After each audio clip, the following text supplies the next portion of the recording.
All right, everybody.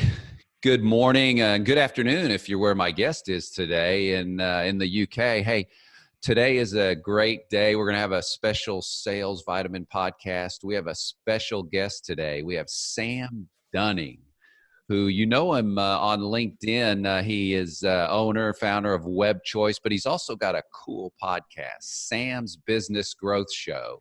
Got a ton of good guests on there. And today's Sales Vitamin podcast is going to deal a lot on the digital side. And Sam's an expert in this and one of the best. So Sam, we are excited to have you today on the podcast. Hey, John, really appreciate the intro, man. And really excited to talk all things digital marketing, sales, and hopefully give a jam-packed episode worth of value to everyone tuning in.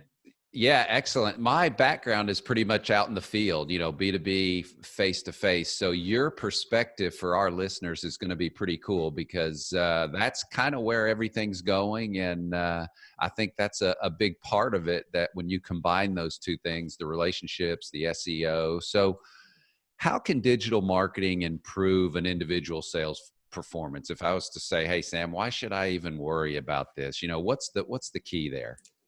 Sure. So where do I begin, really? There's so much to it. Much to it. And like you say, it sounds like we're pretty opposite, John, in terms of you're out in the field and I'm inside sales through and through. Yeah. Especially with the situation that we all know we're in right now.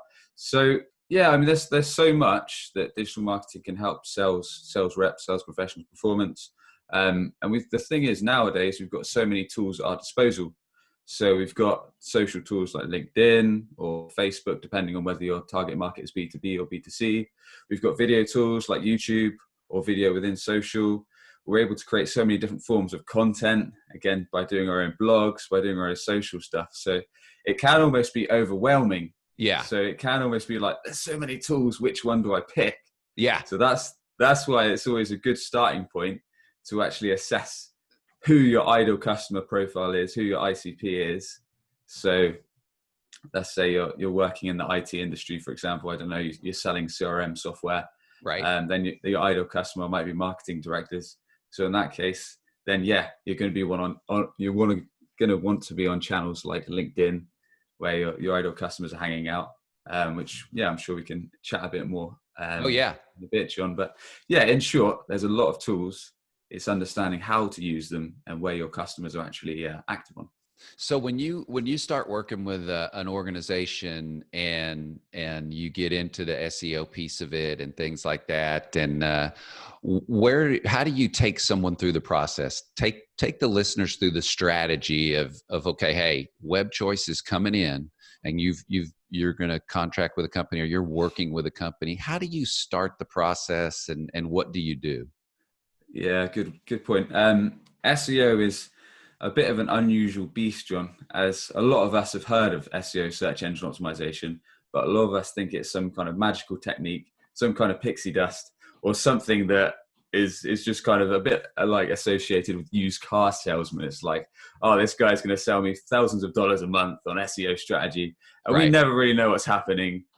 We never really know if our website's going to get found. But I mean, the foundation of an SEO campaign involves a few things, which I always explain to my clients. So research, understanding, again, who your ideal customer is, who you actually want to reach out to. So if you're a business, who you're going to want to find your website, and the actual search terms that they're going to want to find you for.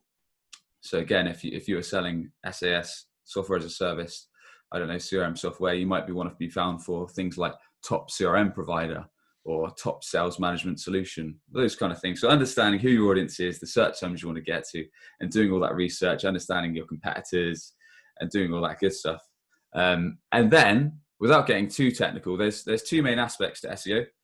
There's on-site SEO, so everything that's on your website, be that your content, so all the page content, all the blog content, video content, all this good stuff, and the technical side of things. So things like page titles, meta descriptions, how Google reads your site, if it's W3C validated, all that good stuff, page speed, how quickly your website loads, because that's very important. If your website's slow, it's going to increase what's called your bounce rate, where someone just goes onto one page, then clears off onto another site. All that stuff needs to be well optimized. And then you can get into the real technical stuff, which is called off-site SEO, which are things like creating backlinks, distributing content to other reputable websites like blogs, articles, press releases, videos, all this kind of stuff. And any decent SEO agency will be doing all this work month in, month out, and over time, your website will steadily increase its ranking on Google, which is going to help you get more traffic, more brand visibility. And depending on what your company offers, whether they want to generate leads or whether they're an e-commerce brand, they want to generate sales, then you'll eventually get your conversions, which is your leads or your sales or your phone calls or your inquiry form fills and so on. So that's a very brief overview of kind of how it works.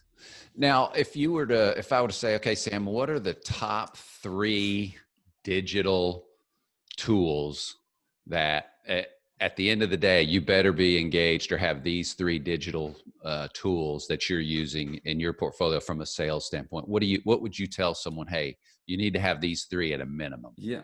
As a sales professional, B2B sales. Yep. Well, number 1's definitely LinkedIn, because nearly all your ideal customers are going to be on LinkedIn.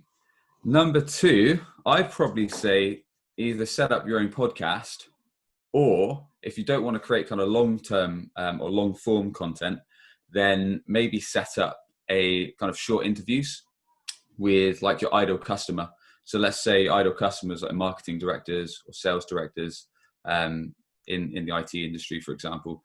Start interviewing them, start connecting them on LinkedIn, because it's so much easier to pitch someone for a interview than it is to pitch them for a random 15-minute demo request. Right. So you can start engaging with these guys. You can start making lists, using the LinkedIn search tool facility, finding your ideal customers with that search and reaching out to them. Say, look, and it's quite important in your reach out. It's personalized. So use their name, look at perhaps their recent activity on LinkedIn. So perhaps content they've talked about, or a recent post they did, and just say, look, loved your post on X, found this interesting because, or they might have posted a video link, found this interesting because, and then I'd love to have you on for a 15-minute call or interview on my podcast rather to discuss this. So you can share your opinions with our audience. And as you know, John, nearly everyone you ask to come on a podcast or an interview says yes. Yeah. So that's 2. And then the third one, I mean, we'll probably get into this in a bit, but I really believe that salespeople should be creating their own content. I think it's really, really important. So yeah, LinkedIn, digital tool, podcast, and maybe look at video. So video is really powerful, and it doesn't matter which means that goes through. So the good thing about video is that you can repurpose the content. So you can then put it through your social. You can put it if you're on your own website, if you've got that, and then you can stick it on YouTube as well. And these are all things that are going to raise your brand awareness, raise your position as a thought leader in your industry, and over time give you a steady flow of inbound inquiries. Yeah, that's interesting. And expound a little bit on the if from a sales professional standpoint, from a salesperson. Hey, well, what's in it for me if I do this? If I start creating content, if I do videos, how does that work on the back end? What does that mean, and how's that going to help me? So I'm probably going to upset a lot of people when I say this, John, but especially in kind of B2B sales, because I know there's a lot of guys in sales that are doing well and they're kind of cold calling through and through, or they're doing traditional techniques like cold calling, snail mail, email, whatever it may be. Right. And I'm not dissing those channels. I'm not slating those channels. Those are great channels if your customers are actively using them. But the chances are, if you're in B2B sales, your ideal customers are going to be using digital. So they're going to be active on LinkedIn. They might be active on the other channels like YouTube. They might be watching videos, and they might be listening to podcasts. So why not utilize all the channels your ideal customers are on, rather than limiting yourself to just calling all day or sending emails all day or sending postcards, whatever it may be, traditional mail. Right. Why not use all the channels at your disposal to make it happen? So yeah, that's what I'd say. And moving on with that, I've had a lot of debates with people on LinkedIn, other channels as well, that I personally believe that salespeople should have a responsibility to start creating their own content, because why wouldn't you want more pipeline? Why wouldn't you want more leads and more inbound opportunities? If we're relying on kind of traditional techniques like cold calling, we're not using digital, and if we're relying on marketing to hand us all our leads, the chances are, if you work on a small to medium sized company, they're not going to give you all the leads. They're going to distribute those with the other sales professionals. you're not going to get leads every day. So if you can start creating content, for example, on LinkedIn, it's not a quick game. So Right. you need to start putting out copy that's actually going to be of interest to your ideal customer, but making it personable. So whether that's telling different stories, whether that's giving tips and tricks on your industry, whether that's kind of every now and then posting a joke that's funny, that's relevant to your industry, whether that's posting interviews that you've done. So all these different types of content you can do. Over time, people start to view your profile. And as long as you've got your profile set up on LinkedIn as a landing page, then that'll start to hook leads after you're doing it for weeks and months. You'll start to actually get those inbound inquiries if you're doing it in a systematic daily process. But it's not a quick thing.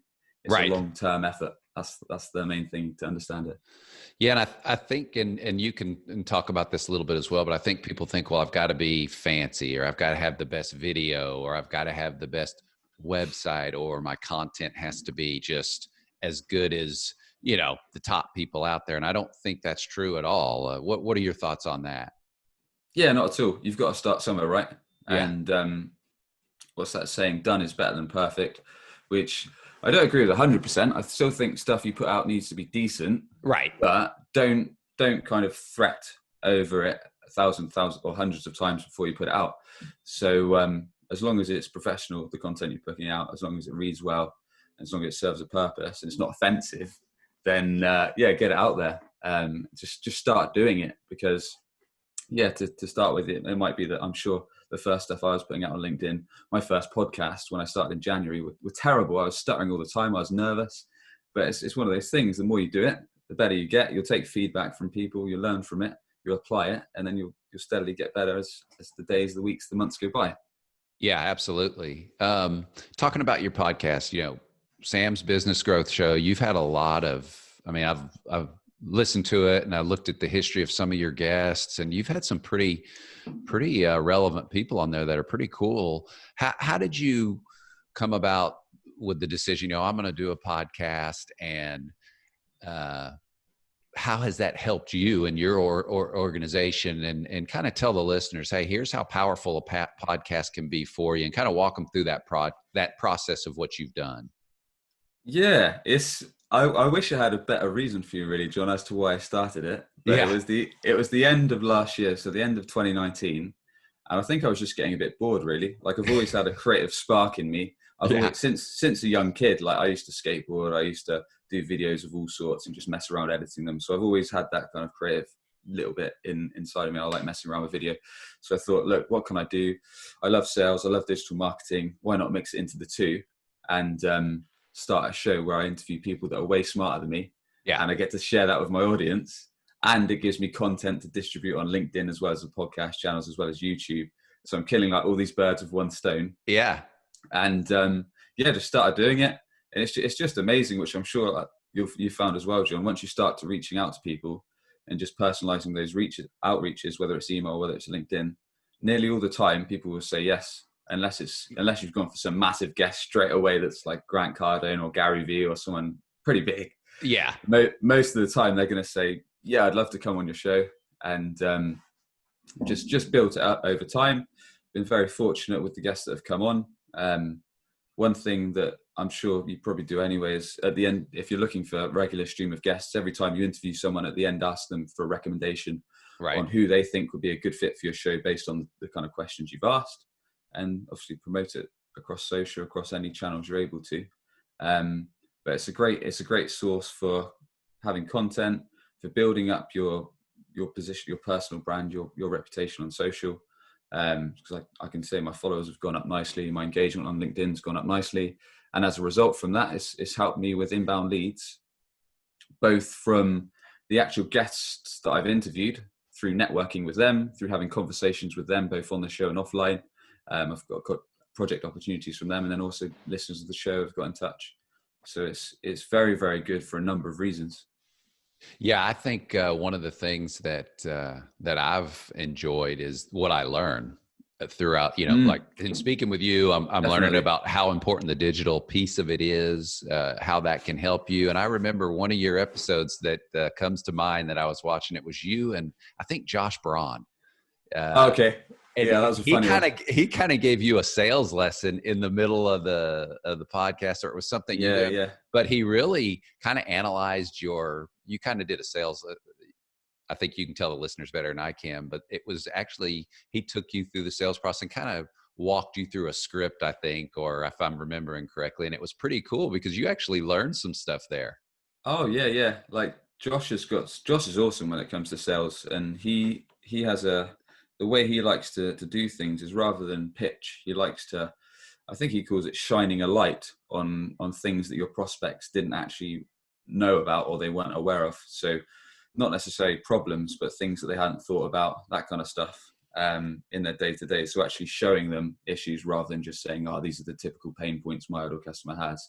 So making it personalized and Yeah. highlighting how you can make their life better.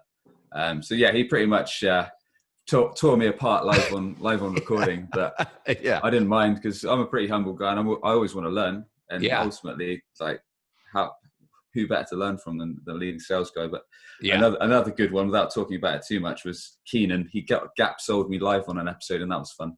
I haven't seen that one. I'll have to go watch that. He's great as well. I've read his book, Gap Selling, and Josh Braun is fantastic as well. He's really, Yeah, dude.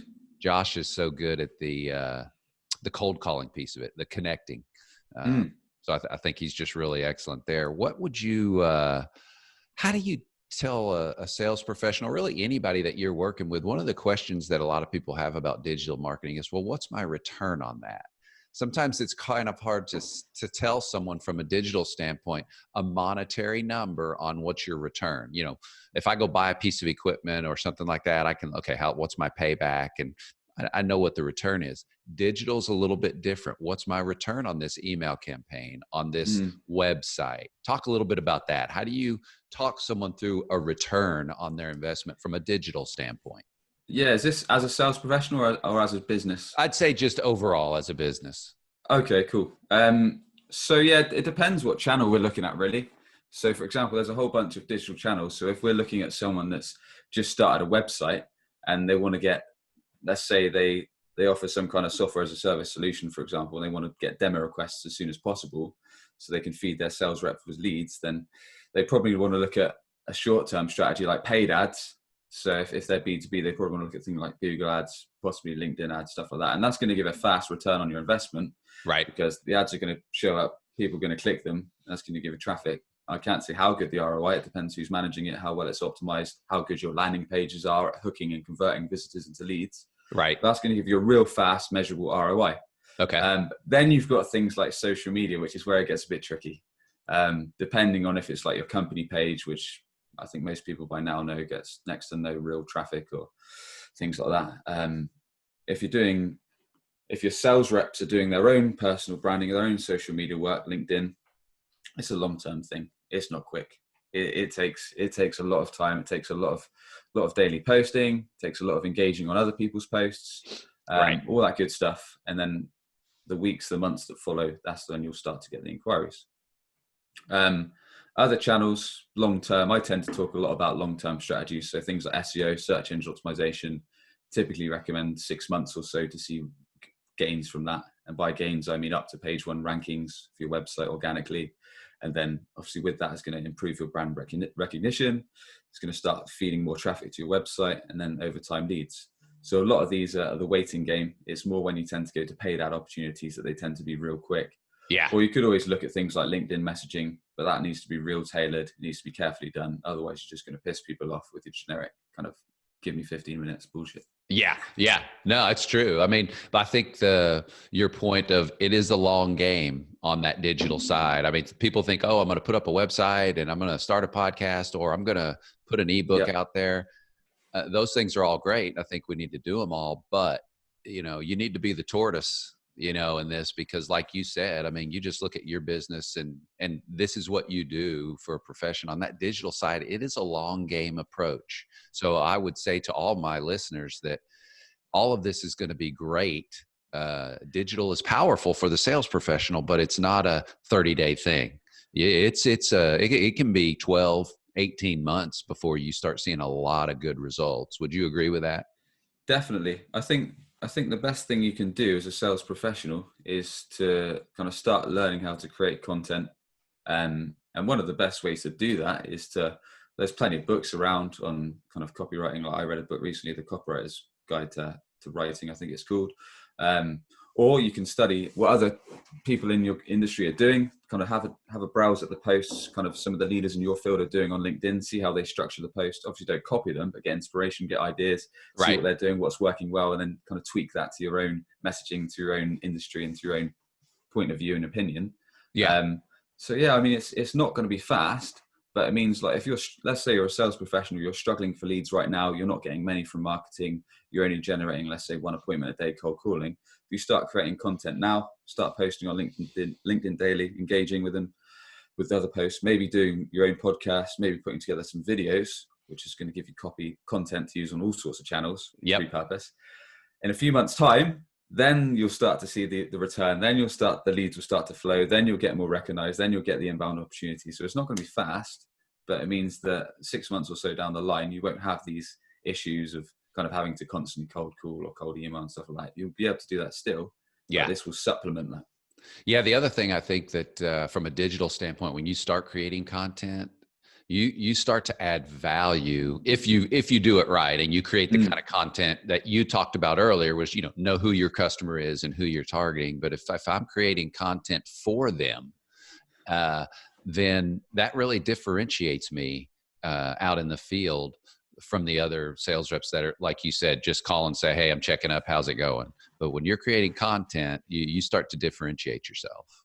Definitely. And then if you're adding, I don't know, leads that you're talking to, prospects as well on your channels like LinkedIn, then even if they don't buy straight away, I've told this story before, but I actually, this is quite a funny one. I had a prospect that messaged me on LinkedIn at like 5 p.m. at night once, and asked me for, I think it was like a website branding, digital marketing quote. And I was really tired. It had been a long day, John. I'd had like non-stop calls and meetings, and I was just like, well, Yeah. the rate is this. I said a few thousand. If that's going to be an issue, no worries. We can part ways friends, or if it works, we can set up a demo and kind of discuss next steps. And he said, okay, I'll let you know. And I think I just pissed him off because I was so blunt. Like, if you've heard of the UK's most hated sales trainer, Benjamin Dennehy, I was probably twice as blunt as he is on that call, because I was just totally drained. I needed to eat, and I couldn't have been any worse, really. And the guy just went away, didn't come back. I forgot about it. But about 6 months later, he'd messaged me on LinkedIn, and we'd been connected because he originally messaged me there, and he just said, Sam, can I be upfront with you? I said, yeah, sure. You were actually really rude the last time we spoke, and I didn't really like it. However, from the content that you've been putting out over these last few months, I can see that you're genuinely passionate about digital marketing. You seem to know what you're talking about. You're giving tips like every few days. I'd love to talk about our website. I'd love to pick back up on it, and I'd love for you to help me with it. And I was like, I can't believe this dude's come back to me. Yeah. Now, talk about LinkedIn, because it is a powerful platform now. It used to be, back in the day, it was a resume site, and that's kind of what you used it for, but it's turned into its own platform now. So talk about, from a digital standpoint, if someone's, let's just say you're talking with someone and they're not even using LinkedIn really, or they're not on it, how would you, what would you tell them and say, hey, here's how you need to start, and here's the steps you need to take to make sure that LinkedIn is part of your arsenal? Yeah, sure. So this is something I'm stealing from Kevin Dorsey, when he was on my show a while ago. First of all, make sure your customer is actually on LinkedIn. So like he said on my show, I think he mentioned about gardeners, but let's say you're a builder and you're dealing with the general public. The chances are, Bob Jones at home probably isn't using LinkedIn. He might not have a need for LinkedIn. Right. So first of all, make sure you're actually dealing with business people as your customer that are on LinkedIn. If so, cool. So you talking about, John, the steps to kind of make LinkedIn happen, like understand it a bit more? Yep. Yeah. So I think the first thing, if we go through it step by step and kind of setting up, is make sure your profile's kind of decent, because there's no point kind of doing all this content and then people go to your profile and they just think, who the hell is this guy or this girl? What the hell do they do? So sort out a decent headshot, take a nice selfie on your phone against a white background, or get your partner or your friend to do it, or get someone to do it professionally. I mean, it's only a few bucks or a few pounds. It's not expensive. Yep. get a decent banner, top banner on your LinkedIn profile. And yeah, make sure it kind of, I recommend people actually, it has kind of the problems that your product or your service solves, just a couple headlines of that, and then your contact information on there. So yeah, the issues that you solve, and then just your email, your phone number. Then the profile section, which is probably after your headshot and your banner, the most important bit, because in my opinion, that's pretty much a landing page. Right. So it's gonna be the part where all this hard work from the content that you've been putting out, or when you've engaged on people's posts, that's going to hook the leads. So I think mine is something like, are you tired of constantly hunting for new business and tired of cold calling or emailing? Then I'll talk about kind of the issues that I solve. So I help businesses get more traffic to their websites. Right. I help them get more leads. So yeah, talk about the main problem that people might be facing, and then talk about how you can actually help them. And most importantly, maybe put a couple references on there, and then put your contact details, so your email, your phone number, your calendar link, so people can actually get in touch rather than just relying on them to direct message you. They might prefer a call, they might prefer a WhatsApp, they might prefer Skype, they might prefer email. So give them the options. Oh yeah, one thing I forgot is your tagline under your name. So again, I know some people would like to put, I'm CEO or I'm sales professional at X company. I don't personally think there's anything bad with that. I just think you can make it better by explaining how you actually help people. So I know a new style people have done is something like, I think Josh Braun, for example, are you tired of being ghosted, tired of being ignored? Read this profile. Whereas mine more takes the angle as, I help businesses increase their leads, their sales, brand positioning with these digital marketing strategies. Message me today. Okay. So I think giving a clear snapshot of, because at the end of the day, if someone sees you on LinkedIn, all they see is a small box on their mobile or their PC. So you want to make it as clear as possible as how you can help them and get more traffic to your LinkedIn page, which is your landing page, and then encourage them to inquire with you. Yeah. So that's the setup. The setup part, the profile. And then it's a case of creating content, which is all the stuff we've kind of just talked about, and making sure you put the daily activities, as many people have talked about. Kind of a personal brand is much like going to the gym. If you go once a month, you're probably not going to get ripped. You're probably not going to get a six pack. You're probably not going to get muscular. Yeah. Much like me after COVID, I've whacked on a few pounds. So you've got to be consistent. You've got to create content consistently, much like going to the gym. You've got to go 3 to 5 days a week, and then you'll start to see the results, which in LinkedIn is more profile views, more recognition than inbound leads. With the gym, it's more muscles, if that's what you're after, or getting lean, or getting a six pack, whatever your goals are. Yeah. Now, what's more important, and this is probably a balanced question, but do you do just straight text posts? Do you do pictures? Do you do video? Or do you do a combination of those? What do you consult people to do? And I know that would be different for maybe someone that's just starting to someone that's really an expert at it, but what's the balance there? Yeah, that's a good question, John, because I don't think everyone's going to be, or not everyone's going to be comfortable with putting video posts up straight away. Some might. With me, I'm probably not the best example, because I do whatever comes in my head the night before or the day before. Right. I think, well, at the moment, there's no doubt that text posts get the most engagement, the most views, and the best responses. So yeah, text only posts. I tend to do kind of 3 or 4 of those a week, and then maybe 1 or 2 video posts, maybe 1 image post. But yeah, the bulk of it text posts, just because they get the best engagement right now. Yeah. And then I might do a video on a few tips, which in my case are digital marketing tips. And or sometimes I just do funny stuff. Like I was on my stag do the other day. I jumped into a river, and I said, "This is me avoiding connecting pitches." So, I saw that. A dive bomb. So yeah, there's nothing wrong with adding a bit of humor, because it just brings your personality through, and no one wants to kind of follow someone who's kind of boring and posting the same old rubbish every day. So yeah, mixing that. One thing that's quite good that someone told me is, like, when let's say you're going for your daily exercise, you're going for walks, let's say ideas come into your head that you think, oh, I've just had this idea about a tip or a trick or an insight that could help my ideal customers. Note those down on your phone, and then use those notes as LinkedIn posts. So every now and then I might think of a really random thing that could be a great LinkedIn post or a great story or something that happened to me. I use the notes feature on my iPhone, write that down, and then that could be tomorrow's post. So just start making a list of this, and then you're not struggling to create content, which is sometimes a bit frustrating if you've not got ideas. Yeah. What's the biggest thing that you see lacking right now from a company? if you're working with a company from their digital, what skill do most people, what are they lacking from a digital marketing standpoint? Where do I begin? There's a lot. I Yeah. mean, I think the main thing from a digital marketing standpoint is to really understand who your customer is, which I've talked about a lot, and what they care about. So the best way to start is to actually talk to your existing customers and then really understand why they bought from you in the first place. And a lot of the time, they'll be for reasons that you didn't expect. Yeah. So whether it was we wanted to get more leads, or whether it was we wanted to increase our brand profile in a website standpoint, or whether we wanted to give more confidence to prospects we were talking to already, whatever it may be. And when it comes to a website, I mean, people don't care about you. So same with LinkedIn, people don't care about you. Doesn't matter what digital channel it is, they care about how you can help them. Right. So the actual, how your product or your service or your offering makes their lives better. So talk about that. Don't talk about yourself or your product, because no one cares. Make it all geared towards them, how it's going to help them. And then, from a website side of view, there's lots of issues with websites. There's a long list I could reel off, but a lot of the time, many websites that actually their purpose is to generate leads, is they make it really difficult for people to get in touch.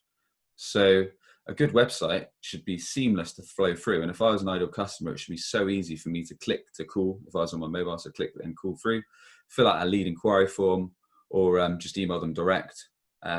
Give customers on your website multiple options to get in touch with you. I mean, most websites, not all, but a lot of websites, you want to generate business from it. So make it as easy as possible for your customer to get in touch. Make it as easy as possible for them to understand how you can actually help them and make their lives better with your product or service. Make it fast. A lot of websites are very, very slow, so it needs to be under 2 seconds ideally, and load speed. There's so many points, John. Social proof. So making sure that what's called above the fold, when you first go onto a website homepage, that there's social proof. I put a LinkedIn post about this earlier. So I what saw I mean that. by that, what social proof is, a quick snapshot, is basically giving visitors confidence in your brand or your business. So it could be reviews. It could be the brands you work with, so reputable brands, household brands that people know. It could be testimonials. So websites have a number of purposes. Obviously, each business has got their own, but most people want to generate leads from them. So those are a few quick ones. And most importantly, you've actually got to market a website if you want people to find it. Yeah, and I think those tips and those points, those are great sales vitamins, because those are really relevant to whether you're a business or whether you're a sales professional. Those things that you were just talking about, the B2B sales professional needs to be thinking about those things. How can people get in touch with you? Do you make it easy for them to get in touch with you? What kind of social proof do you have in the market? So those are, although it's a website that you're talking about, I could say that for the individual. Yeah, and this is content, like you say, you can post that on LinkedIn if you've got it. If you've had client reviews, why not post them on LinkedIn? If you've had a case study, why not rework that to use on LinkedIn? So reworking content's a huge thing that's going to help you a lot. Yeah. Oh, absolutely. So I've got one more question for you, but before we do that last question, what I want you to do is tell all the listeners where they can get a hold of you. What's the best place to get a hold of Sam Dunning, and check out the podcast, check out the website. What's the contact info for you and your organization? Yeah, appreciate it, John. So our company is Web Choice. So head to webchoiceuk.com. That's webchoiceuk.com. We'd love to hear from you if you're a business that's looking to generate more customers, more pipeline, more leads. If you're looking to kind of get higher ranked on organically on Google to drive more traffic and improve your brand reputation long term, we'd love to chat to you. Or if you're struggling to actually convert regular leads from your website, again, we'd love to chat to you to talk through our unusual techniques to help you out. Otherwise, check out my podcast, Sam's Business Growth Show. Sam's Business Growth Show on all the major podcast channels on YouTube, where I interview business leaders across the globe to help you improve yourselves and your business. Or otherwise, just connect with me on LinkedIn. It's Sam Dunning, and I'd love to chat to you further. Yeah, all you listeners, check out the podcast. It's fantastic. Just a ton of good guests and great, not only business information, but sales information as well. So every time I listen to it, I pull something away. Good focus on the digital side of it. So that's always good. So the last question is, Give the listeners one piece of advice, one sales vitamin that they can take with them today. And maybe it's from a digital marketing standpoint that, hey, if you could only tell them one thing, give them one sales vitamin to leave with today, what would that be? Yeah, sure. Hopefully this is one that's not been had before. It may well be. You'll soon tell me. So mine would just be invest in yourself. Awesome. So what I mean by that is, without using all these hyped up words like personal development, is start learning. So if you're a sales professional, I made the mistake of, until around 2 years ago, not reading, not listening to podcasts, not consuming videos, basically not consuming content that was going to help me get better at my job, which is primarily sales and digital marketing. Because nearly all of us are in the business for selling in some way, whether that's selling direct to our customers or selling to management or selling to people within our organization. We all need these skills, these communication skills, these negotiation skills, these prospecting skills at some stage. So find out what way works for you. I used to read books, but I'm very, very slow. Like my fiance can read probably about 5-10 pages in the space that I can read one. So I realized that I consume information a lot better listening. So that's why I tend to listen to podcasts. Yeah. Shows just like yours, John. Also, shout out to the Salesman podcast by Will Barron. Love that. And shout out to Sales Secrets from the Top 1% by Braun and awesome podcasts. Oh, yes. And Surf and Sales, Richard Harris and Scott Leese. So find out what way works for you. But most importantly, start learning, because none of us know it all and we can all improve. So let's learn from people smarter than us, and either read books, podcasts, videos, and it's going to help you a lot. I can tell you it's steadily increasing my sales, my learning, and it's just a recommended thing that's going to help you. Yeah, no, that's great advice. That was more than one sales vitamin there. That was a lot of them. So that's good. They got a whole jar, man. You sent them some amino acids, the whole 9 yards. It's like a full pharmacy. That's a full pharmacy. Well, man, I appreciate you spending some time today. I know you're busy. I know you've got a lot going on. I know the listeners are going to get a ton from this. I think there's a big connection between the digital side and being a good sales professional. You've got to be able to incorporate these things now. It's just, if you're not really digitally engaged, you're going to struggle right now from a sales standpoint. It's just where it's going. And so I think the information you've provided is really good. Good. I appreciate you coming on. No worries, dude. Appreciate it. Yeah, you bet.